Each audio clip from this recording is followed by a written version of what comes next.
The sun was setting over the suburban neighborhood of Willow Creek as General David Knight, a highly respected officer in the U.S. Army, drove his silver sedan down a quiet street. His uniform jacket, carefully folded, sat in the passenger seat beside him, a habit he'd developed over the years, a small way to keep his military bearing even off-duty. It had been a long day at the Pentagon, one filled with meetings and strategic planning sessions, and he was eager to reach the warmth of his home and the embrace of his family. As he approached a familiar intersection, David noticed the flash of a police car's headlights parked by the curb. The squad car's lights weren't on, but Officer Ryan Cole, a seasoned cop with a visible air of authority, sat inside, eyes scanning each passing vehicle. Officer Cole was known in Willow Creek, though not for reasons anyone wanted to be known. He had a reputation that lingered like an unsavory rumor, marked by a history of allegations for racial profiling and unnecessary force. To David, however, it was just another night, just another drive home. At least, that's what he thought. Without warning, the piercing sound of a siren shattered the quiet evening, and David's heart sank. Red and blue lights flooded his rearview mirror, and he glanced back at the patrol car, now pulling up right behind him. A wave of confusion washed over him. He was certain he hadn't done anything wrong.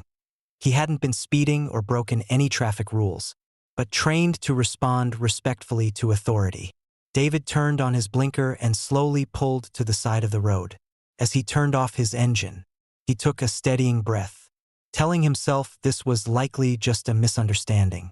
David waited as Officer Cole approached, his hand resting on his holstered gun, a swagger in his walk that spoke of assumed authority.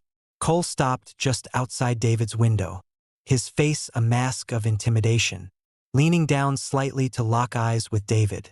"Good evening, sir." Cole's tone was clipped and cold, devoid of courtesy. David nodded respectfully, meeting the officer's gaze.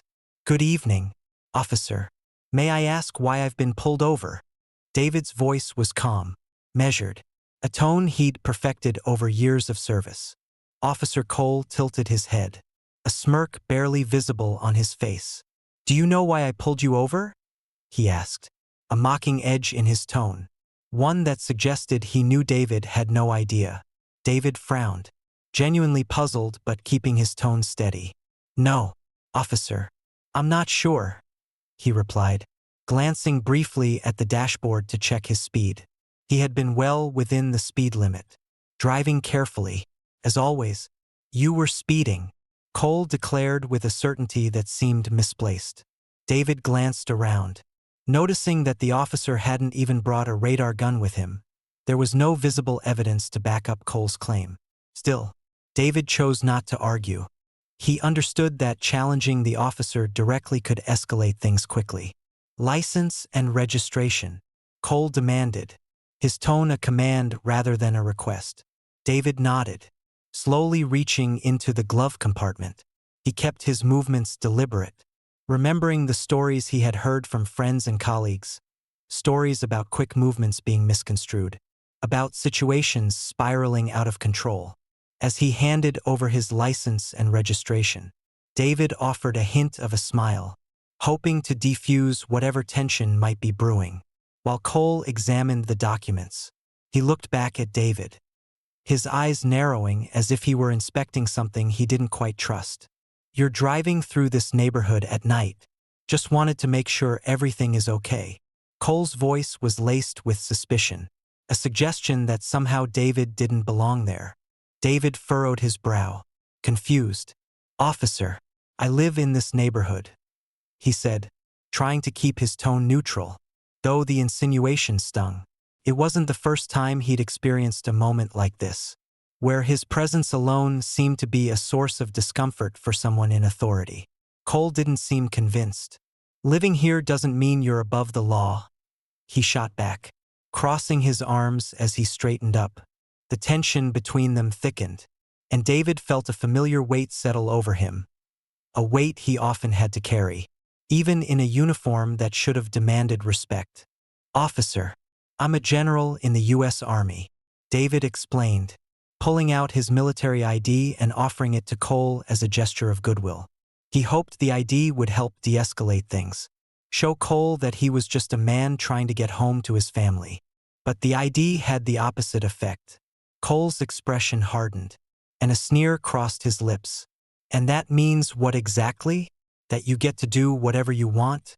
Step out of the vehicle," he demanded suddenly, his voice louder, commanding. David was taken aback. "Is there a reason I need to step out of the car? I'm not under arrest. Am I?" His tone remained respectful, though his patience was wearing thin. Cole's voice rose in volume, his posture rigid. "Step out of the vehicle." The aggression in his tone left little room for negotiation. And David, sensing the danger of pressing further, complied. As he stepped out, he maintained a calm expression, though internally, frustration and disbelief churned within him. "I'm just trying to understand why you're treating me like this, officer," David said, holding his ground, refusing to be intimidated. Cole took a step closer, invading David's personal space, his eyes filled with a hostile intensity. "You think you can just drive around here without consequences?" he challenged. "You don't belong in this neighborhood, do you?" It was then that David felt the full weight of the accusation. The assumption not based on his actions but on his appearance, on his very identity. He took a deep breath, his voice steady. "Officer, as I said, I live here, and I've served this country for over 2 decades. I am not here to cause trouble. You're making a mistake." But Cole wasn't listening. His fingers tightened around David's arm, his grip harsh and unforgiving. "You're under arrest for resisting," he spat. And before David could protest, Cole twisted his arms behind his back, snapping handcuffs into place. David felt his heart racing, a wave of shock washing over him. He looked around, seeing a few bystanders with their phones out, their faces a mix of shock and disbelief. The humiliation, the anger, and the helplessness of the moment weighed on him. The sounds of the cuffs clicking into place felt surreal, a sickening reminder of the vulnerability he thought he had left behind. In that moment, David knew his life was changing, and not for the better. He had spent years defending his country, believing in its values of justice and equality. Yet here he was, reduced to a common criminal, his dignity stripped away, and his only crime was being in the wrong place at the wrong time. As Officer Cole forced him into the back seat of the patrol car, David could hear a murmur from the crowd gathering. He looked out the window, catching a glimpse of his own reflection, and silently vowed that this wouldn't be the end of the story. He would fight not just for himself, but for anyone who had ever been made to feel like they didn't belong. The patrol car's door slammed shut, enclosing General David Knight in a cage of cold metal and glass. His wrists throbbed from the tightness of the handcuffs, biting into his skin as the officer's aggressive handling left bruises forming under his uniform. The indignity of his situation was almost surreal, a decorated army general, treated like a common criminal in a neighborhood he had chosen as his home. He looked out of the tinted window as the world outside passed by, his mind racing to comprehend how a simple drive home had spiraled into this nightmare. Officer Ryan Cole drove in silence, his hands gripping the steering wheel with an almost excessive firmness. Every so often, David could see Cole's smirk reflected in the rearview mirror, as if he were savoring the power of the moment. Beside him, Officer Liam Scott sat uncomfortably, shifting in his seat, his eyes occasionally flicking up to meet David's in the rearview mirror. There was a tension in Scott's gaze, a mixture of curiosity and unease, and David could sense that the younger officer knew something was very wrong. The stillness in the car was interrupted only by the muffled hum of the engine as Cole turned onto the main road, heading toward the Willow Creek precinct. David took a deep breath, steadying himself. His mind cycled through his years of military training, the countless situations he had been in under fire, moments where split-second decisions meant life or death. He knew how to stay calm under pressure. But the insult of being treated as less than a civilian, someone to be feared, rather than respected, was something he hadn't prepared for. "Officer," David spoke, his voice level but resolute. "I'm asking you to reconsider this. I haven't done anything wrong. And you know that. You can't just arrest someone based on assumptions and profiling." Cole shot a glance in the rearview mirror, his expression hardening as he met David's gaze.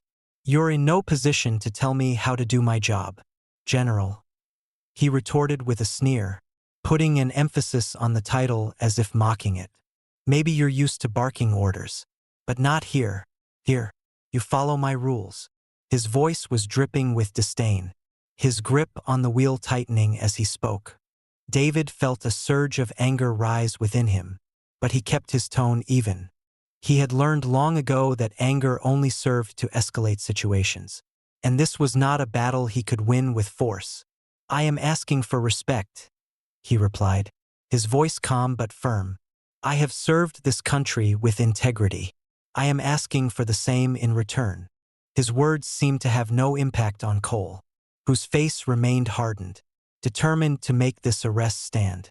It was as if Cole took every word as a challenge, a reminder of the power imbalance he intended to enforce.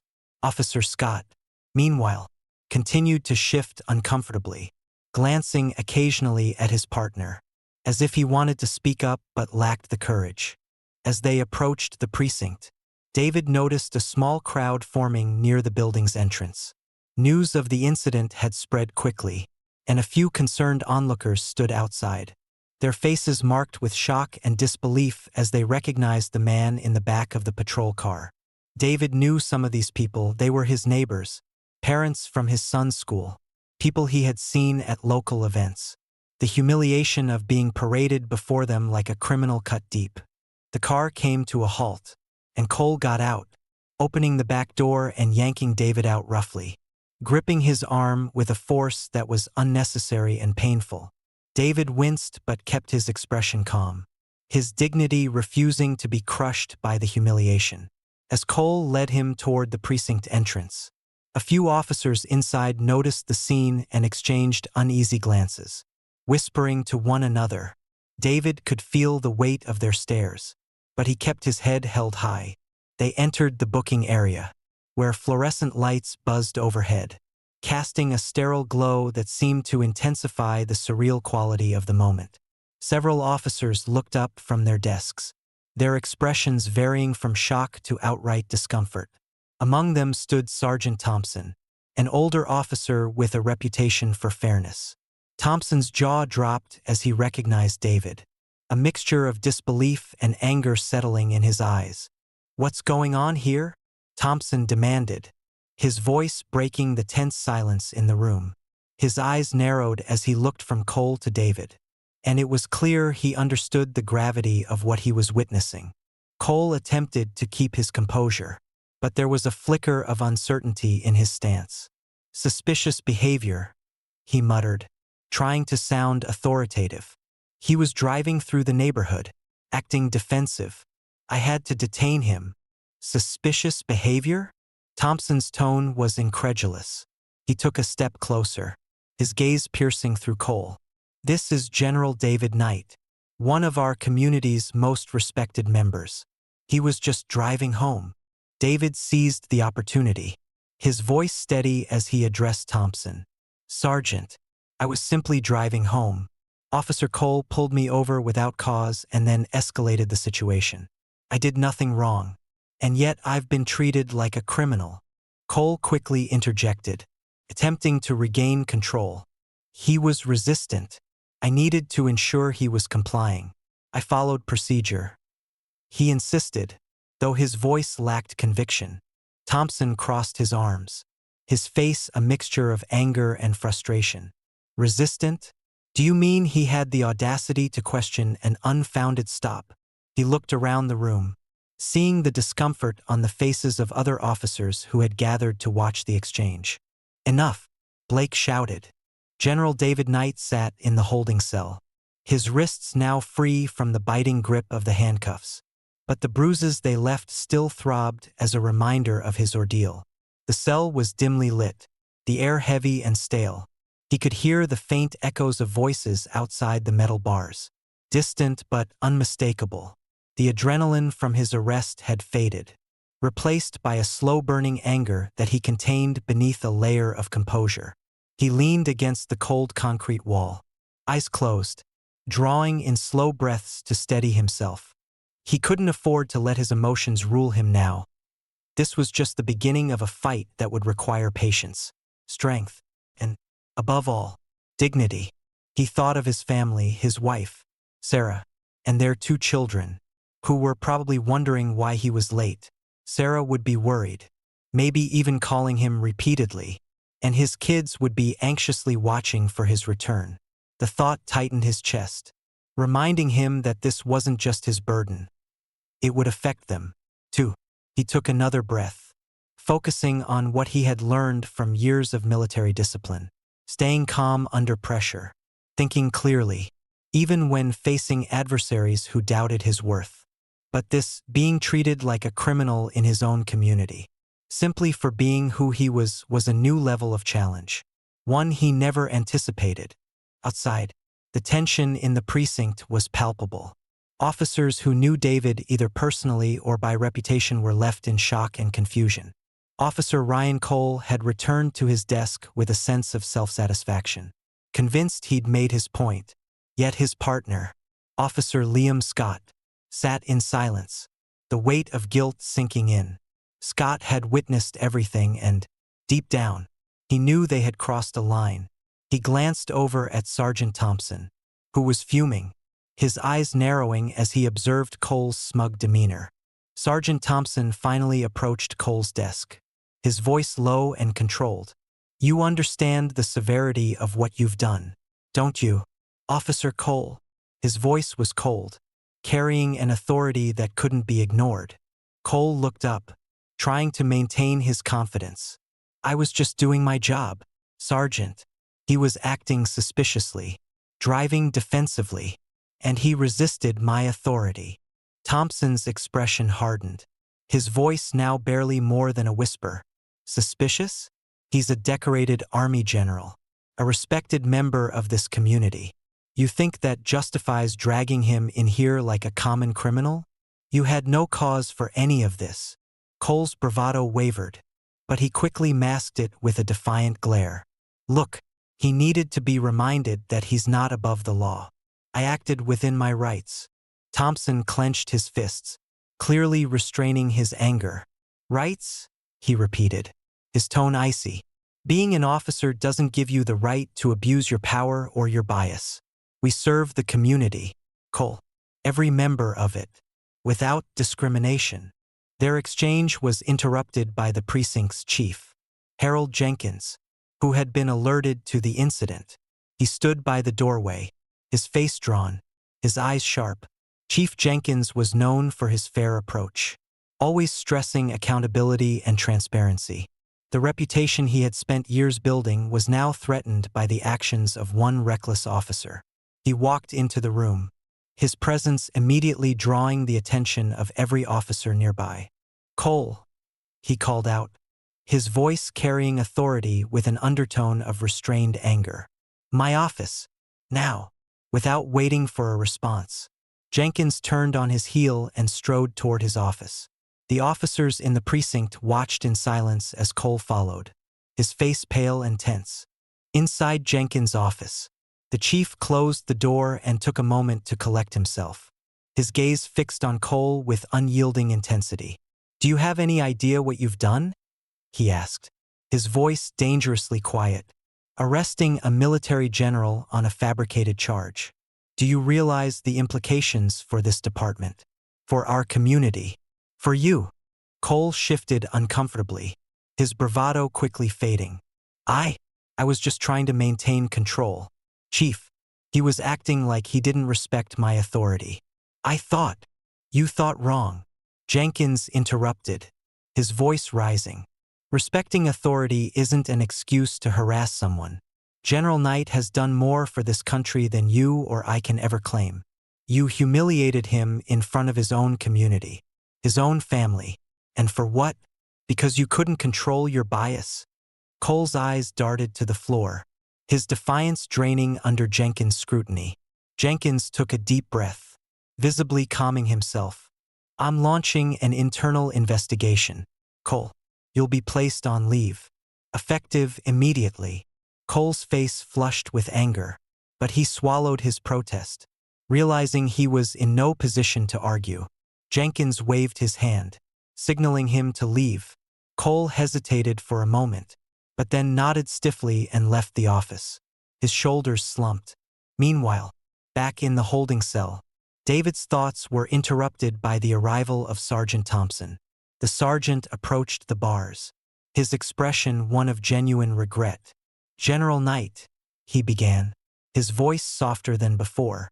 "I'm deeply sorry for what you've been put through tonight. This was completely uncalled for." David met his gaze, his own expression weary but resolute. "I appreciate that, Sergeant, but apologies alone won't change the way things are." He paused, searching Thompson's face. "You and I both know this isn't an isolated incident." Thompson nodded, his face solemn. "You're right, sir, and I believe this needs to be addressed at every level." He glanced back at the precinct, as if weighing his next words carefully. "I'll do everything in my power to see that justice is served. I give you my word." Just then, Officer Scott appeared, looking uncomfortable but determined.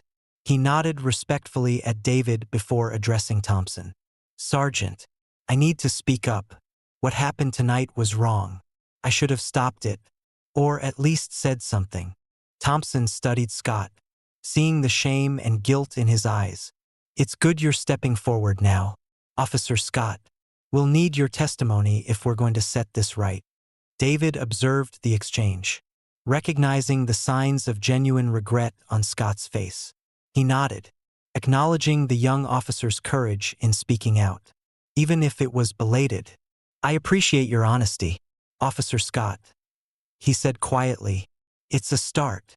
A few moments later, Chief Jenkins entered the holding area, his face a mixture of determination and regret. He looked directly at David, his voice steady. "General Knight, on behalf of this department, I offer my sincere apologies. This never should have happened. We're initiating an investigation into Officer Cole's conduct, and we'll do everything in our power to see that justice is done." David listened, his gaze unwavering. "Thank you, Chief, but I want more than apologies. I want action. This kind of behavior won't stop with one incident or one officer. This is about something much bigger." Jenkins nodded solemnly. "I understand, sir. We've already begun discussions about reforms, including more intensive training on bias and community engagement, and we'll be open with the community about what happened tonight." David felt a flicker of hope, though tempered with caution. He knew words could be empty without follow-through. He had seen promises made and broken before, and he would hold them accountable for every one they made now. Still, he extended his hand to Jenkins, who took it firmly. "We're going to get you out of here, General," Jenkins said, and with a nod to Thompson, he motioned for the cell door to be opened. David stepped out, finally free from the confines of the holding cell. But the weight of what he had endured and what it meant for others like him remained. As he walked past the rows of desks, he could feel the stares of the officers around him. Some looked away in shame, others met his gaze, offering silent support. Outside, he could see Sarah waiting, her face etched with worry and relief as their eyes met. He took a deep breath, stepping into the night air with a new resolve. This wasn't the end of his journey. It was just the beginning of a fight he had never expected, one that extended far beyond himself. The night air outside the precinct was thick with tension as David Knight emerged from the building. He spotted Sarah, her eyes filled with a mixture of relief and anger. As soon as their eyes met, she rushed toward him, wrapping her arms around his shoulders. The embrace was brief but grounding, a reminder of why he had to stay strong, not just for himself, but for the people waiting at home, watching his every step. "Are you all right?" she asked, her voice wavering. David nodded, offering a small but reassuring smile. though the weight of the night's events still sat heavily on him. "I'm all right," he replied quietly, giving her hand a squeeze. "But this isn't over, Sarah. Not by a long shot." Together, they walked toward their car, where a small group of people had gathered nearby. Some were neighbors, others familiar faces from local events, and a few more appeared to be strangers who had seen or heard what had happened. Their faces were a mix of shock, sympathy, and quiet fury. One of the bystanders, an elderly woman who had seen David at neighborhood events, stepped forward. "General Knight, we heard what happened. It's an outrage," she said, her voice shaky with anger. "We all know you. You're one of the finest people in this community. To see you treated like this, it just breaks my heart." David offered her a small nod, appreciating the support but feeling the sting of his own pride. "Thank you," he replied, his voice steady. "What happened tonight? I won't stand for it. Not just for me, but for everyone who's been treated unfairly." Her words seemed to ignite a sense of urgency among the others gathered. A man who had been filming on his phone during the initial incident cleared his throat, stepping forward.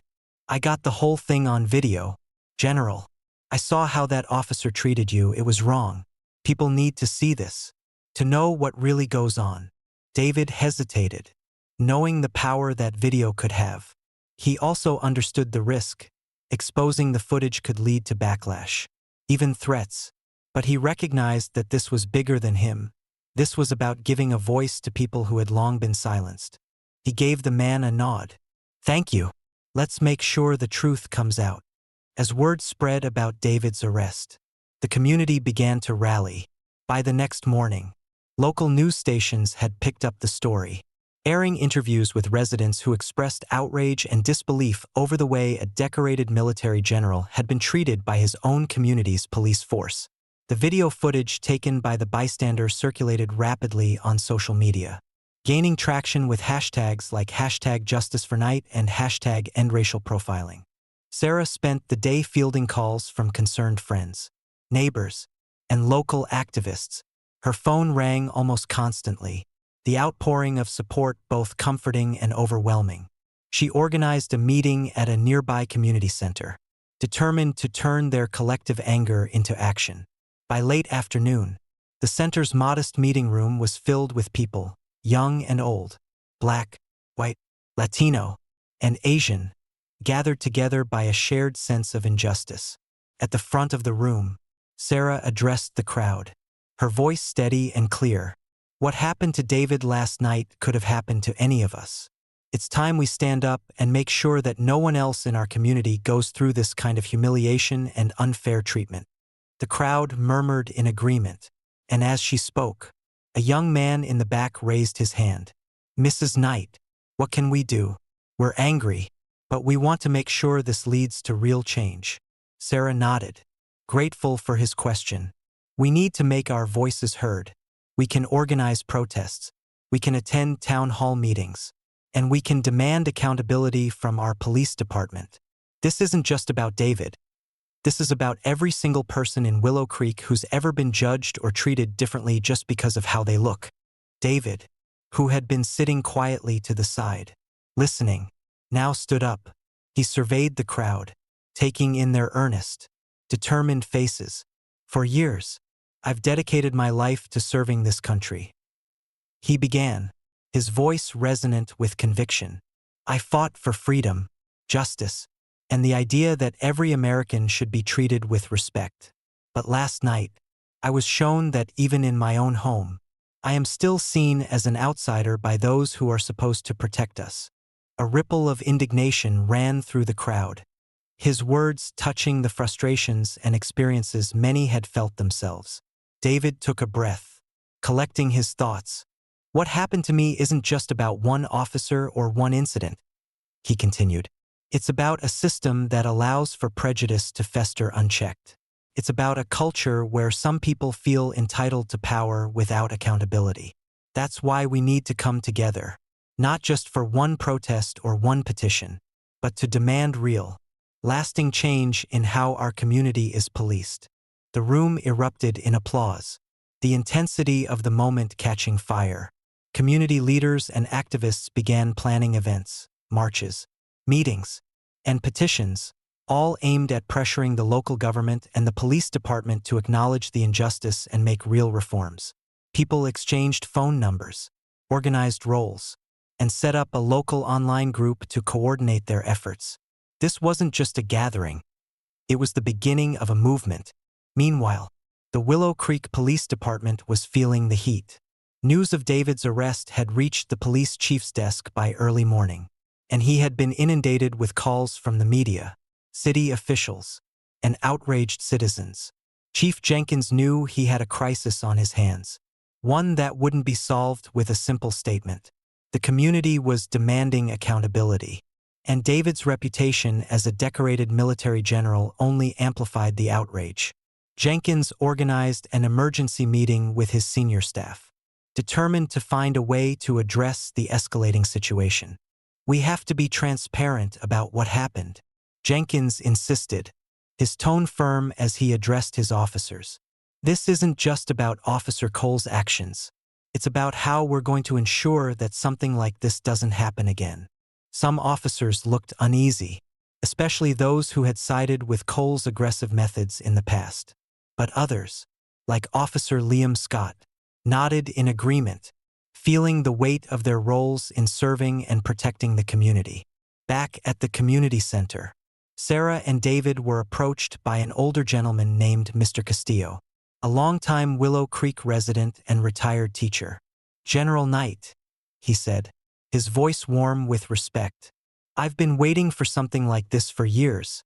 There's been an undercurrent of distrust for a long time, especially among our younger people. I want to help. Let's make this about education too, about teaching our youth that they have the power to demand better." David shook his hand firmly, nodding. "Mr. Castillo, we need more people like you leading this fight. Let's work together on this. This movement isn't just for me. It's for everyone." As the meeting drew to a close, David and Sarah felt a renewed sense of purpose. They were not alone in this fight, and the support of the community gave them strength. But David knew that the road ahead would be long, full of obstacles and resistance. The police department would push back, and not everyone in the community would understand or support the cause. Yet, seeing the room filled with people who shared his vision of fairness and justice made him certain that they were on the right path. That night, as David and Sarah finally returned home, they found themselves surrounded by messages of solidarity from friends, family, and even strangers who had seen the news. One message in particular caught David's attention, sent by a young black soldier stationed overseas. It read, "General Knight, thank you for standing up for us. People like you remind us what it means to be American." David read the message aloud, and Sarah's eyes welled up with tears. She took his hand, squeezing it tightly. "We're going to make a difference," she whispered, her voice filled with both resolve and love. David nodded, the exhaustion of the day melting away as he sat with his family. "Yes," he replied, his tone firm. "We will." As they sat together in their quiet home, David felt a renewed sense of hope. The community was waking up, and they were ready to stand with him, not just for one night or one protest, but for as long as it would take to demand justice and restore the integrity of their home. The atmosphere in the Willow Creek Police Department was unusually tense the morning after David Knight's arrest. Officers moved through the precinct with caution, their conversations hushed, exchanging concerned glances. The usual camaraderie had given way to a simmering unease, as if everyone were waiting for an explosion. The reputation of the department, which had been carefully built over the years, now hung in the balance, weighed down by the actions of a single officer. In Chief Jenkins' office, a small group of senior officers gathered around his desk, their faces reflecting a mixture of anger, concern, and uncertainty. Chief Harold Jenkins, a man with years of experience and a reputation for integrity, leaned forward, his face drawn and tense. He had spent years building trust between the department and the community, But in a single night, that trust had been shattered. Seated beside him was Sergeant Thompson, whose calm demeanor hid a deep frustration. He had witnessed the arrest the night before, and the memory of General David Knight being paraded into the station in handcuffs still lingered, leaving a bitter taste. To him, David was not only a respected figure in the community but a personal friend, a man whose dedication to service had earned the respect of the town. That respect had been trampled by the reckless actions of Officer Ryan Cole. "Let's get right to it," Jenkins said, his voice sharp as he looked around the room. "Last night was a disgrace. An incident like this can destroy years of hard work and community trust. I want answers, and I want solutions." Thompson nodded, his jaw clenched. "Sir, what Cole did was completely out of line.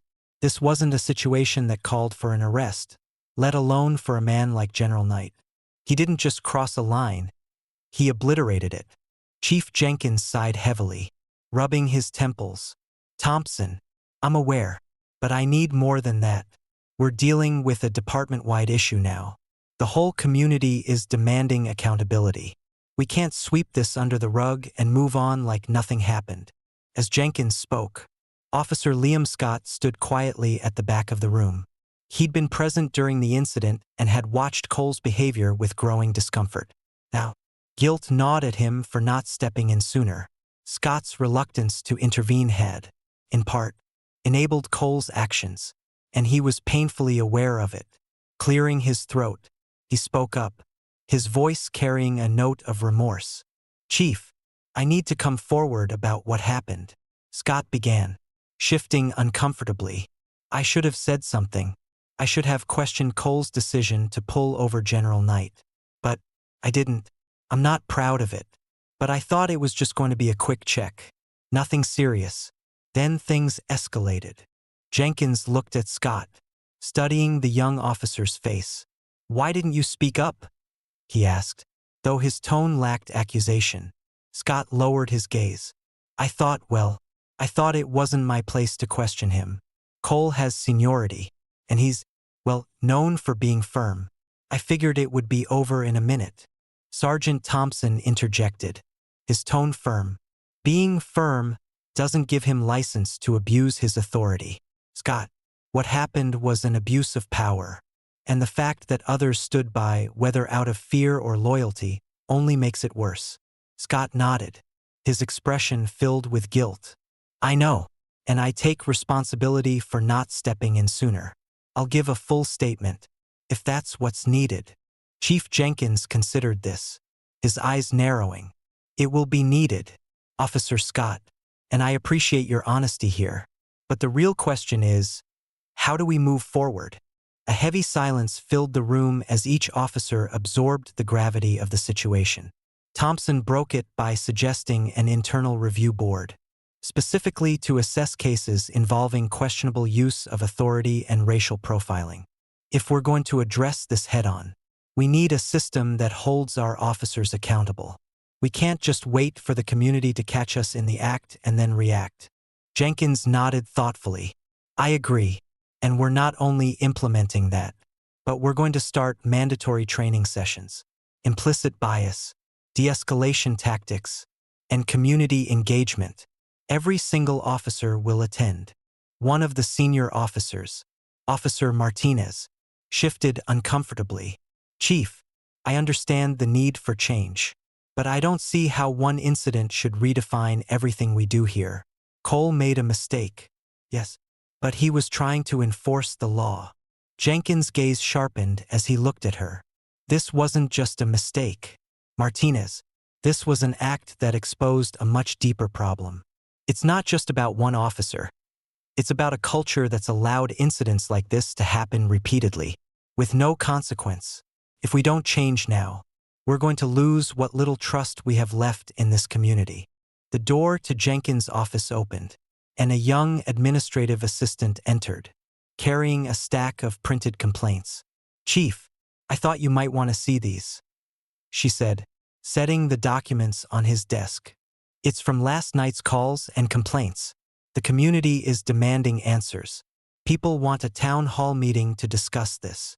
Jenkins glanced over the complaints and saw familiar names, respected community members, business owners, teachers, parents, each of them expressing outrage, fear, and frustration. Willow Creek was small, and he recognized that these people represented a significant portion of the community. Ignoring them was not an option. He looked up at his team, his expression resolute. We're going to host that town hall, and we're going to listen. This is our opportunity to make amends, to rebuild trust. We owe them that. A tense silence followed, punctuated only by the ticking of the clock. Officer Scott shifted in his seat, clearly uncomfortable. Finally, he cleared his throat. I'll be there, Chief. I need to be. I can't just stand by this time. Jenkins gave a nod of approval. I appreciate that, Scott. This isn't just about what's been done. It's about who we are going forward. Across town, news of the upcoming town hall spread like wildfire. Flyers were posted on community boards, announcements made over social media, and local news stations picked up the story.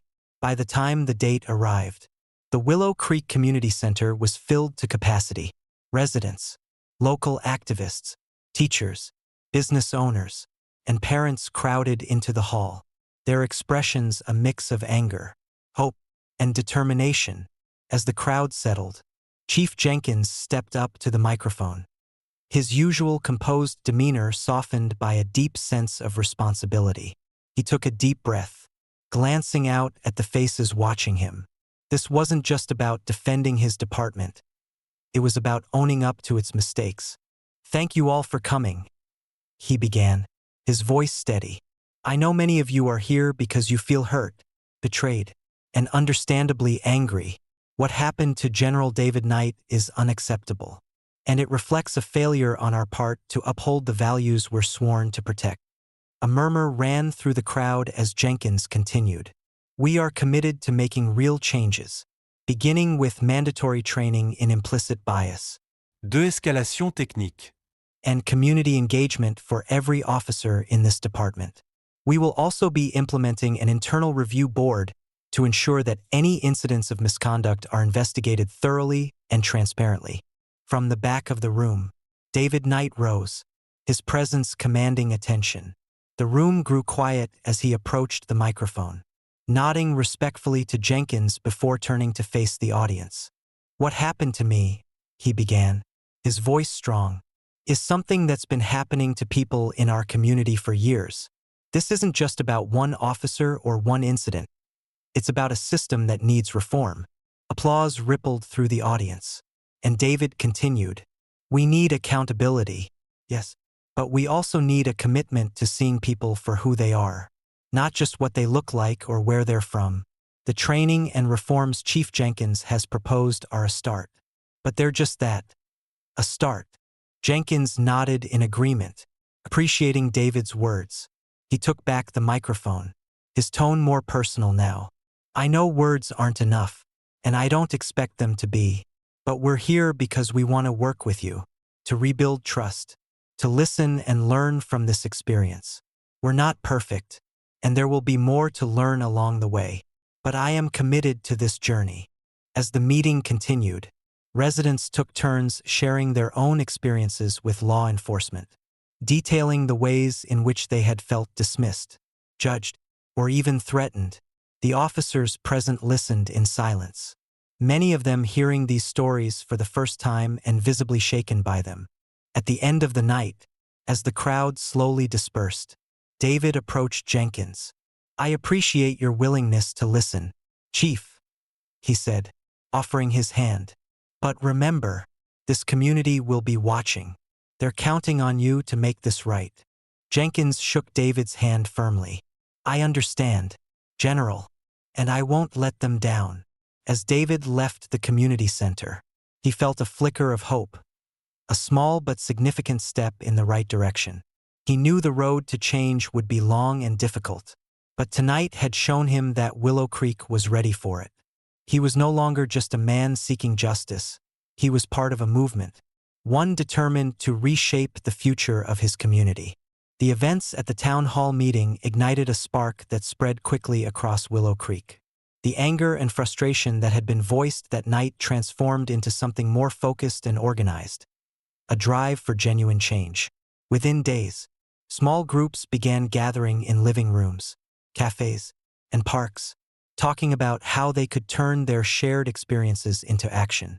David Knight found himself at the center of this movement. His story had resonated with people, and they looked to him as both a symbol of resilience and a leader for reform. David had never imagined his life would take this path. As a military general, he had led soldiers into battle, but he now found himself leading a different kind of fight, a battle for justice and equality on the streets of his own hometown. One evening, Sarah organized a planning session at their home. Their living room buzzed with voices as neighbors, community leaders, teachers, and activists gathered, sitting around the coffee table and sharing ideas. David stood by the fireplace, listening to each person, his focus sharpened by a sense of purpose. "So, where do we start?" asked Elena Rodriguez, a teacher at the local high school who had been one of the first to join the movement. "I mean, we can't just wait for the department to make good on its promises. We need a way to keep the pressure on them, to make sure they follow through." A young man named Malik spoke up, his tone thoughtful. "What if we establish a civilian oversight committee? I know the chief mentioned implementing an internal review board, but that's still part of the department. If we want real accountability, we need people from the community involved. That way, there's no conflict of interest." David nodded in agreement, recognizing the importance of civilian involvement. A civilian oversight committee could hold the department to a higher standard, and it would give the community a voice in how they're policed. But we'd need people who are committed, people who can dedicate the time to making sure the job gets done. Sarah chimed in, her voice firm. "I think we have plenty of those people right here." She glanced around the room, meeting the eyes of each person.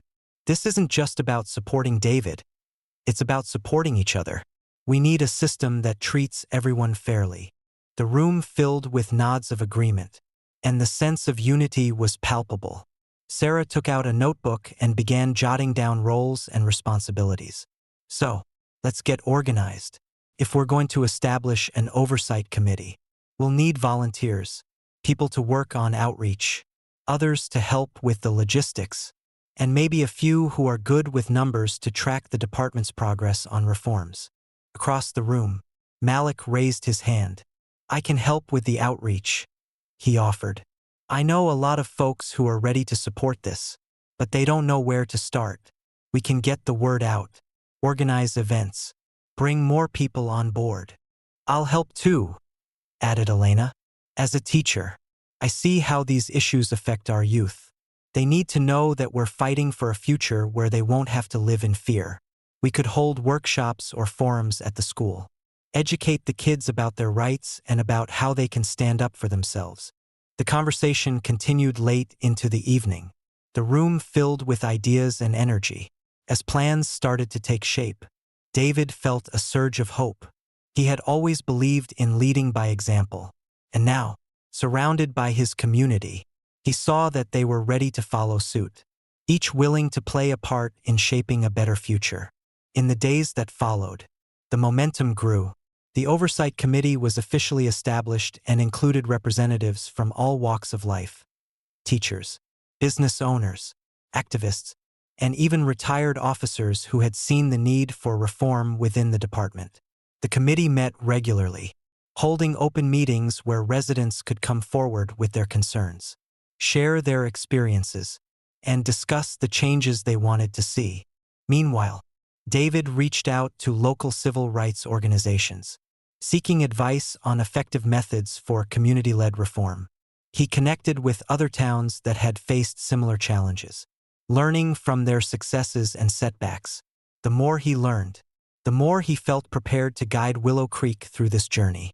One of the organizations suggested that Willow Creek implement a Know Your Rights program, designed to educate residents, especially youth, about their rights when interacting with law enforcement. Inspired by this idea, David and his committee organized a series of workshops, bringing in legal experts and civil rights advocates to speak at local schools, churches, and community centers. The first workshop took place on a Saturday afternoon at Willow Creek High School. The gymnasium was packed with students, parents, and teachers, all eager to learn and support the cause. David stood at the front, along with a local civil rights attorney named Lisa Monroe, who had volunteered her time to educate the community. "Thank you all for being here," David began, his voice steady but filled with conviction. "We're here to talk about rights, your rights. Every person, regardless of their age, background, or the color of their skin, deserves to feel safe and respected. We're here today to ensure that you understand what your rights are and how to protect them." Lisa took over, addressing the crowd with a calm yet powerful presence. She explained the basics of civil rights during police encounters, how to stay calm, how to ask for legal representation, and, most importantly, how to hold law enforcement accountable if those rights were violated. The audience listened intently, their faces showing a mix of determination and relief. For many, this was the first time anyone had talked to them about these rights in a way that felt relevant and empowering. In the crowd, Malik watched, a look of quiet admiration on his face. After the presentation, he approached David, a sense of newfound purpose in his eyes. "General Knight, this was powerful. We need to do more of this. People feel stronger knowing they have rights. It's like, we're finally standing up." David clapped him on the shoulder, sharing his enthusiasm. "That's the goal, Malik. If we know our rights, we have the power to make a difference. The next time someone's treated unfairly, they won't be alone. They'll have the support of this entire community." The workshop proved to be a turning point, fueling even more support for the Oversight Committee and increasing the number of volunteers willing to work for the cause. The community's involvement became contagious, reaching a point where even local businesses started participating. Restaurants offered meeting spaces, shops posted flyers about upcoming events, and local artists donated their work for fundraising efforts. Willow Creek was rallying together, united by a shared determination to make their town safer and fairer. Back at the police department, however, the changes were not being welcomed by everyone. Officers like Ryan Cole and a few others felt the reforms were a direct attack on their authority. They grumbled among themselves, resisting the training sessions and scoffing at the community's demands. Officer Liam Scott, who had initially been uncertain, began to see things differently. Witnessing the backlash from Cole and others only strengthened his resolve to embrace the reforms. He attended each training session with genuine effort, listening, learning, and reflecting on his own role in the department's culture. He even reached out to David, expressing his willingness to be part of the change. One evening, after a training session, Scott stopped David as he was leaving the precinct. "General Knight," he began, hesitating slightly, "I just wanted to say, I respect what you're doing. I know I was part of the problem that night, and I'm sorry, but I want to be part of the solution now." David looked at Scott, his gaze steady. "It takes courage to admit when we're wrong, Officer Scott, and it takes even more courage to change. If you're willing to work toward a better future, then I'll stand beside you." Scott nodded, visibly relieved. "Thank you, sir. I won't let you down." As the weeks passed, the community of Willow Creek began to see the impact of their work. Crime rates dropped, trust between residents and officers began to rebuild, and the Oversight Committee played a crucial role in fostering transparency. Officers who had once been skeptical started seeing the benefits of working in a community that felt safe, respected, and supported. David Knight watched these changes with a sense of pride and hope. He had always believed in the power of leadership, but this experience had shown him the power of a community willing to stand together for a common cause. He knew there would be challenges ahead, resistance, setbacks, and moments of doubt, but he also knew that Willow Creek was on a path towards something greater, a future built on justice, respect, and unity. Standing on his front porch one evening, David looked out at the quiet street, feeling a renewed sense of purpose. He had started this journey to defend his own dignity, but it had become so much more. It was now a movement for everyone in Willow Creek, a legacy he could be proud of. Turning to Sarah, who stood beside him, he said softly, "We're really making a difference, aren't we?"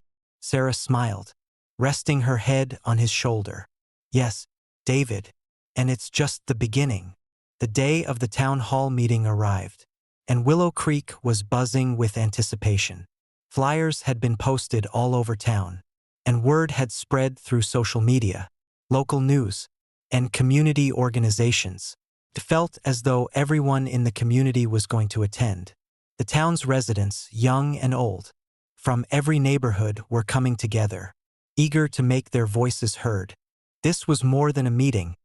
It was a defining moment for Willow Creek, a chance to hold its institutions accountable and push for meaningful change. As the evening approached, people began filling the Willow Creek Community Center.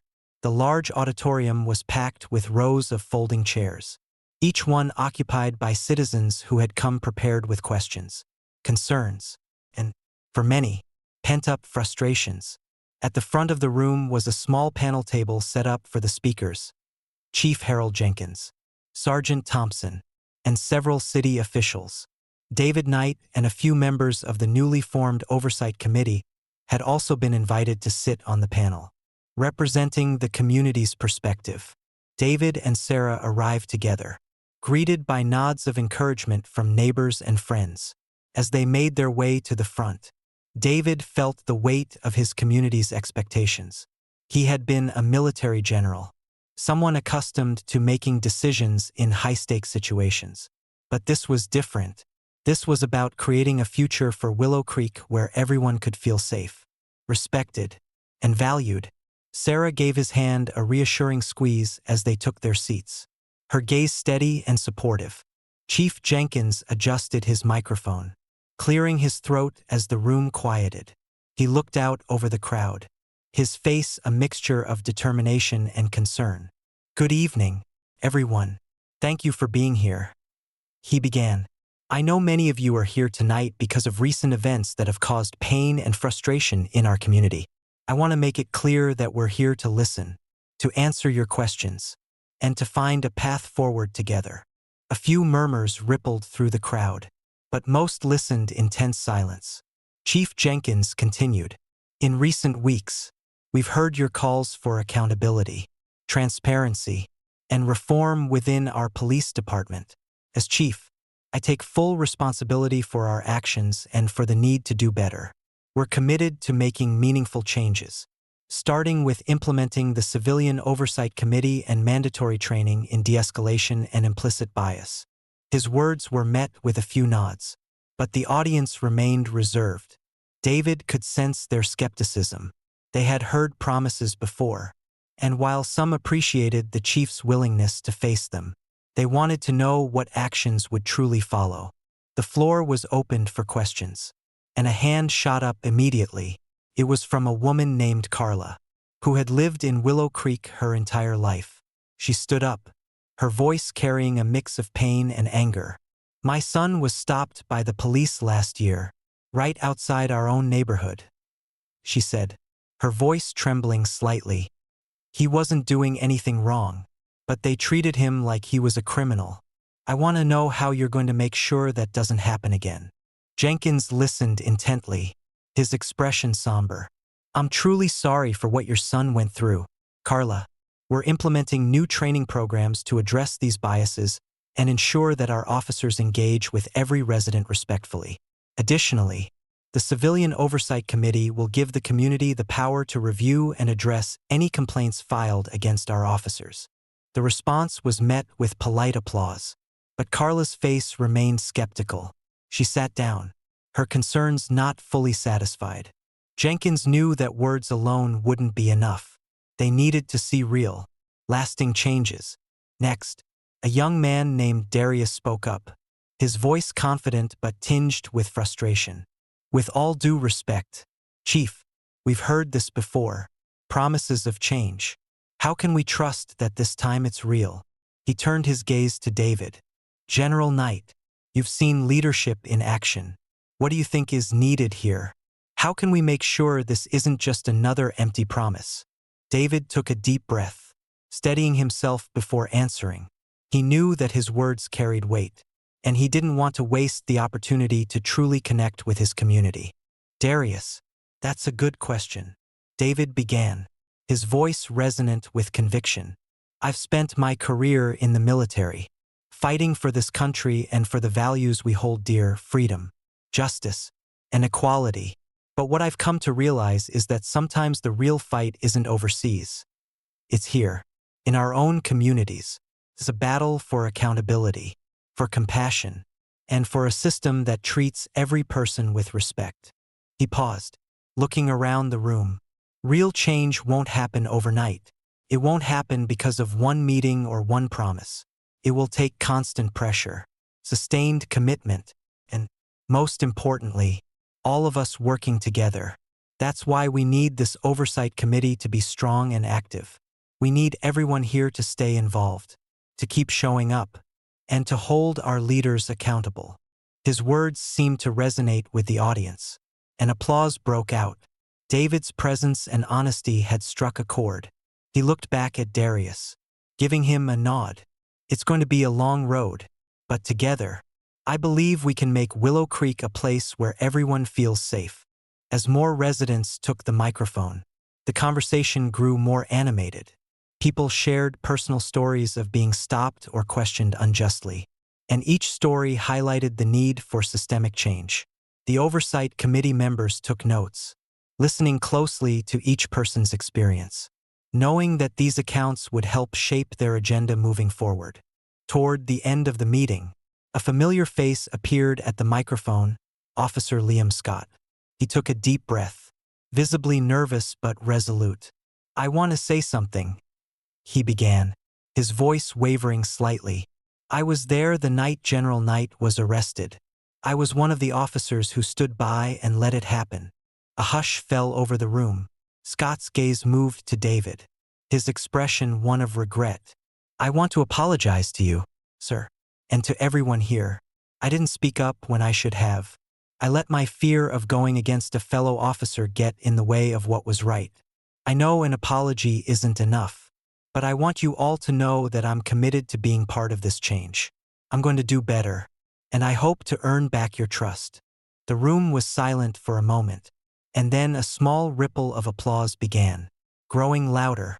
It wasn't a full forgiveness, but it was an acknowledgement of Scott's courage to admit his wrongdoing and his commitment to change.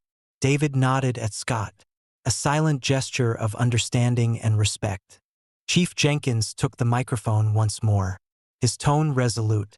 What Officer Scott just did isn't easy, and it's the kind of accountability we all need to strive for. We are not here to defend the indefensible. We are here to make things right. The floor was opened once again, and Sarah Knight raised her hand, standing up and looking directly at the panel. I want to say something not as David's wife, but as a member of this community, she said, her voice steady and clear. This isn't just about one man or one incident. This is about a culture that needs to change. And it starts with how we treat each other. We all have to stay committed, because if we don't, we risk going back to the way things were. She looked at the crowd, her gaze steady. So let's not lose this momentum. Let's continue these meetings. Continue to hold each other accountable. This town hall can't be the end of the conversation. It has to be the beginning. The crowd erupted in applause, and David felt a surge of pride for Sarah. Her words carried weight, inspiring those around her. Chief Jenkins nodded, visibly moved. Mrs. Knight, you're absolutely right. This has to be an ongoing effort, and I'm committed to working alongside each of you to make it happen. As the meeting drew to a close, Jenkins encouraged everyone to stay involved, to attend future town halls, and to share their input with the Oversight Committee. He knew the real work was just beginning, but tonight had shown him the power of community, the determination of Willow Creek to push for a better, safer, and more equitable future. As people began to file out, David and Sarah were surrounded by residents who offered words of support and encouragement. Darius approached them, shaking David's hand with a nod of respect. "Thank you for standing up, General. We needed someone to lead this, and you're the right person for it." David clasped Darius's hand. Humbled. "Thank you, Darius. But remember, this isn't just about me. It's all of us." By the time they left the community center, David felt a renewed sense of hope. The people of Willow Creek had come together, united by a shared commitment to justice and equity. As he walked with Sarah to their car, he knew there would be challenges ahead. There would be setbacks, resistance, and days when progress felt slow. But tonight had proven that they were not alone. Together, with his family, neighbors, and community, David felt prepared for whatever lay ahead. Looking up at the clear night sky, he took a deep breath, feeling the weight of the journey ahead but also the strength of those who stood beside him. The fight for change had truly begun, and he was ready to lead Willow Creek into a brighter futur. In the weeks that followed the town hall meeting, the movement for justice and accountability in Willow Creek gained unstoppable momentum. David Knight's story had sparked something powerful, and the fire of change spread through the town and beyond. What started as a few local voices grew into a collective outcry, uniting not just the residents of Willow Creek but neighboring towns and cities as well. Protests were organized in quick succession. What had initially been small gatherings around the Willow Creek Community Center soon evolved into larger, coordinated demonstrations throughout town. Local businesses displayed posters in their windows with messages like, "Justice for all," and "We stand with David Knight." Activists from surrounding cities arrived to show their support, bringing resources, media attention, and an expanded sense of urgency to the movement. The first major protest took place on a sunny Saturday afternoon, filling Willow Creek's main square with hundreds of people. David and Sarah arrived early, joining a sea of community members armed with signs that read, "End racial profiling" and "Accountability now." The air buzzed with a mixture of anticipation and defiance, a unity that hadn't been felt in the town for a long time.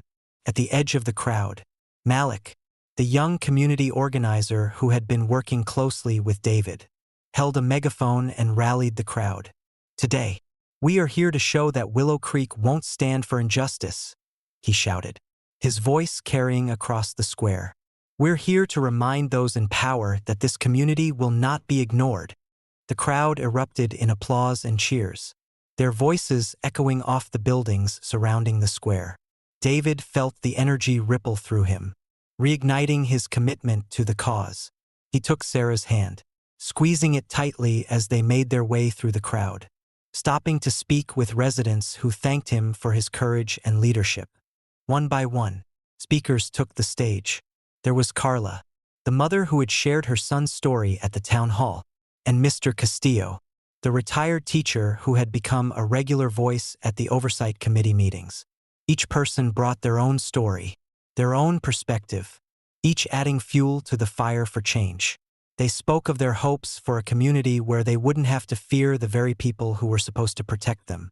When it was David's turn to speak, he took the stage with a mixture of humility and determination. Looking out at the crowd, he saw familiar faces, neighbors, friends, colleagues. He cleared his throat, his voice calm but powerful. "Thank you all for being here today," he began, pausing as the crowd quieted. "What we're doing here isn't just for us.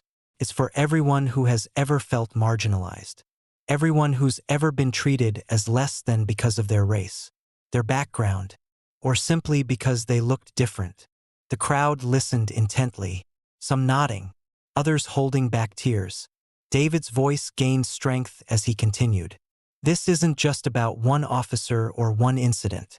This is about creating a system that holds every officer accountable, a system that doesn't rely on fear or prejudice. We're here because we believe in a Willow Creek that's fair, that's just, and that respects every one of its residents." The crowd erupted into applause, and David held up his hand, feeling the unity in their response. He was grateful for every person who had shown up, every voice that had joined the cause. Together, they were stronger, and he knew this unity would be essential for the road ahead. The protest continued peacefully, with chanting and marching through the streets of Willow Creek. Media outlets had arrived to cover the event, and journalists interviewed residents, activists, and even some of the officers who had chosen to join in solidarity with the community. Officer Liam Scott, who had been visibly committed to the reforms, spoke to a reporter, acknowledging his past inaction and committing to being a part of the solution moving forward. However, not everyone in the police department was as receptive to the movement. Officer Ryan Cole, the catalyst of this entire movement, remained defiant and angry. Inside the precinct, he paced his office, frustrated by the coverage and the public's perception of him. He felt isolated, alienated by his colleagues who no longer shared his views. Even more troubling for Cole was the realization that his authority was slipping away, replaced by a system of checks and balances he had never thought would apply to him. Watching the protests on television, Cole sneered at the sight of people marching for what he viewed as unnecessary reforms. In his mind, he had done nothing wrong, and he resented the way the town had turned against him. He couldn't understand why they were siding with David, a man he saw as a threat to his control and authority. Meanwhile, the protests continued, spilling into the following days and bringing the town together in unexpected ways. Businesses that had once been competitors now collaborated to provide water, food, and supplies for protesters. Schools and local organizations set up stations to distribute flyers and inform residents about their rights. A sense of unity and purpose permeated the town, and the movement grew with each passing day. One night, after a long day of organizing and speaking with residents, David sat down with Sarah in their living room. Exhausted but satisfied, they were joined by Malik, Elena, and a few other core members of the Oversight Committee, who had come to discuss the next steps for the movement. Malik leaned forward, his voice filled with urgency. "We need to keep the momentum going. These protests are getting attention, but we can't let this be the end. We have to make sure the department follows through on its promises. We need to hold them accountable." David nodded, understanding the importance of maintaining pressure. "Agreed. This oversight committee has to be more than just a symbolic gesture. We need to make sure it has real power, the ability to enforce consequences when officers cross the line. We can't afford to let them think this will just blow over." Elena spoke up, her voice steady. "We should also focus on community programs. We can use this momentum to set up mentorship programs, youth workshops, and support systems. If we strengthen our community from within, we'll be building the future we want right here." The group discussed their plans late into the night, fueled by a shared determination to see Willow Creek transformed. They set up a calendar of events, coordinating workshops and meetings that would educate residents on their rights, offer support to victims of discrimination, and keep everyone informed on the progress of the department's reforms. As the Oversight Committee's plans took shape, they received support from unexpected places. Prominent activists from nearby cities reached out, offering resources, advice, and connections to other organizations. Some even donated funds to the committee, allowing them to launch a public awareness campaign that kept Willow Creek's residents informed and engaged. The pressure on Chief Jenkins and the department intensified. Each day, the Oversight Committee met with Jenkins and his team, reviewing policies, examining complaints, and ensuring transparency. Jenkins knew that every decision he made was under scrutiny, and he worked closely with David and the committee to maintain the department's commitment to reform. But Officer Cole, unable to accept the changes taking place, grew increasingly bitter and isolated. His resentment reached a breaking point one evening, when he confronted Chief Jenkins in his office. "Chief, I don't understand why we're pandering to these people," Cole said, his voice tense with frustration. "I was just doing my job, and now we're letting them run the show." Jenkins stared at him, his expression hardening. "Ryan, this isn't about pandering. This is about accountability. It's about ensuring that every officer here respects and serves the community fairly. If you can't understand that, then maybe you're in the wrong line of work." Cole clenched his fists, visibly struggling with the chief's words. But instead of replying, he turned and walked out, leaving Jenkins with a renewed sense of resolve. He knew that officers like Cole represented the very culture they were trying to change, and he was prepared to do whatever was necessary to ensure that the department became a place of integrity and respect. In the weeks that followed, the Oversight Committee worked tirelessly to draft new policies, implement training programs, and conduct community meetings. Protests continued but gradually shifted from demanding accountability to celebrating progress as the department began to make tangible changes. Officers who had initially resisted the reforms found themselves adapting, and some, like Officer Scott, even embraced the opportunity to improve their relationships with the community. One evening, David and Sarah attended a celebration held at the community center, marking the first wave of successful reforms. The room was filled with laughter, music, and the voices of people who had come together for a shared purpose. Members of the Oversight Committee mingled with residents, city officials, and even some officers, their unity a testament to what they had accomplished. David looked around, feeling a deep sense of gratitude and pride. He knew there was still work to be done, but tonight was a moment to celebrate. He turned to Sarah, who was laughing with some of the committee members, her face bright with joy. "This is just the beginning," he said, smiling as he took her hand. "We've come so far, but there's so much more we can do." Sarah squeezed his hand, her gaze filled with admiration. "I'm proud of you, David, and I'm proud of Willow Creek. We're building something real here, something that will last." As the night went on, David reflected on the journey they had taken, from the initial shock of his arrest to the powerful movement it had inspired. Willow Creek was changing, and he knew that the unity they had forged would serve as a foundation for years to come. They were no longer just fighting against injustice.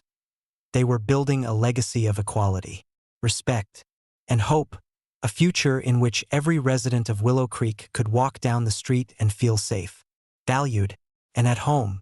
The morning of the press conference dawned clear and cool, a welcome respite from the storm of events that had swept over Willow Creek in recent weeks.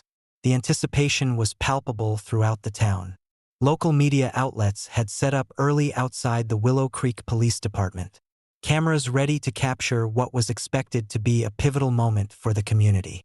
Word had spread that Chief Jenkins, alongside General David Knight and members of the Oversight Committee, would be addressing the public to discuss the department's reforms, answer questions, and announce the next steps in their commitment to accountability and transparency. David Knight arrived at the precinct with Sarah by his side, his mind focused but reflective. The journey they had been on felt surreal, the progress and challenges both sharper in his memory on a day like this. From his initial arrest to leading protests, attending town halls, and working tirelessly on the Oversight Committee, David had seen Willow Creek change in ways he hadn't thought possible. But he also knew that today's press conference wasn't an end. It was just another step in a much longer journey. As they approached the building, David took Sarah's hand, grateful for her unwavering support. "Today's big," he said quietly, glancing at her. She smiled, squeezing his hand back. "And whatever happens, remember that none of this would have been possible without you." Chief Jenkins, waiting by the podium set up in front of the police department, saw David and Sarah approaching and nodded, offering a handshake. His face showed signs of exhaustion, but there was also a steely resolve in his eyes. He knew that this press conference was about more than just announcing changes. It was about restoring the trust they had lost, about publicly acknowledging the issues within the department, and setting a tone for the future. "Glad to have you here, General," Jenkins said, his voice low but firm. "We're going to do this right." David nodded. "Let's make it count." The two men took their places behind the podium, with members of the Oversight Committee standing nearby, ready to answer questions. A crowd had gathered, including journalists, town officials, and many Willow Creek residents who had come to witness what they hoped would be a turning point. The sense of anticipation grew as Jenkins adjusted the microphone, then took a deep breath before speaking. "Thank you all for being here today," he began, his tone steady but somber. "Over the past several weeks, Willow Creek has experienced a reckoning, a powerful and necessary reminder of the values that we are supposed to uphold as public servants. The events surrounding the arrest of General David Knight were not only unacceptable, but also reflective of issues within our department that must be addressed." The crowd listened in silence, the weight of Jenkins' words sinking in. Jenkins continued, "Today, I am here to take full responsibility for the actions of my officers and for the culture within this department. I am committed to working with the community to ensure that our police force is a place of integrity, respect, and accountability. That commitment starts now, with concrete changes that we believe will create a fairer, more just Willow Creek." A murmur of approval rippled through the crowd, and Jenkins looked at David, inviting him to speak next. David stepped up to the microphone, his presence commanding yet calm, his gaze steady as he addressed the crowd. "Thank you, Chief," David began, his voice carrying easily over the crowd. "I stand before you not just as a military general, but as a member of this community, as a neighbor, a friend, and an advocate for justice. What happened to me was painful and humiliating, but it's not unique. Far too many people have faced similar experiences, right here in our town." He paused, allowing his words to resonate. "This movement is not about one person or one incident. It's about a community's demand for dignity and respect for every individual, regardless of who they are or where they come from. It's about building a system of trust and accountability that we can all believe in." The crowd applauded, many nodding in agreement. David continued, his tone resolute. "The Oversight Committee has worked closely with Chief Jenkins to put in place reforms that are designed to bring lasting change. These include comprehensive implicit bias and de-escalation training, mandatory community engagement programs, and, most importantly, the establishment of a civilian oversight board." David gestured toward the members of the Oversight Committee, who stood beside him. "This board is made up of residents, people who understand and represent the community. They will have the authority to review complaints, investigate incidents, and hold officers accountable. We're committed to transparency, and we're here to make sure that the promises made today are followed through." Reporters began raising their hands, and Jenkins took the first question. A journalist from the local paper asked, "Chief Jenkins, how will the department ensure that these changes are enforced consistently? Will there be additional oversight or external review?" Jenkins nodded. "That's a great question. The Civilian Oversight Board will conduct regular reviews of our progress, and we will provide quarterly reports that are accessible to the public. Additionally, we're open to third-party audits to ensure we're meeting our goals. Our objective is complete transparency."